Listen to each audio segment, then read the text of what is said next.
However, I can promise you somebody would not get an autism diagnosis for this, because you have to meet all the criteria.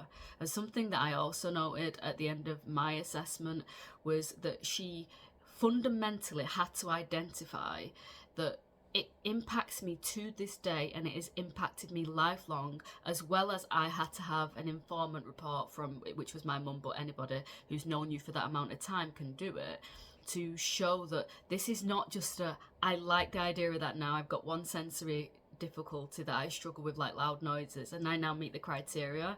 That isn't how this works. So I firstly want to acknowledge that I do understand where I think she's called Christine is coming from, in the sense of she's had this lifelong battle with getting Abby's support needs met and helping her to talk and to communicate, and Abby actually goes on to say this herself, and to help her get into a place where she can now begin to thrive. And how it might to her feel invalidating that somebody could have the same support needs and meet the same criteria and somehow go undetected. I could understand why that might feel like a kick in the teeth to her.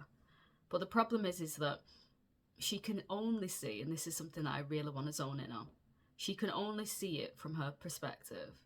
It's the Einstein's theory of relativity, which is the position of the observer will influence the phenomenon of what is being observed, and it will affect the results of the observation.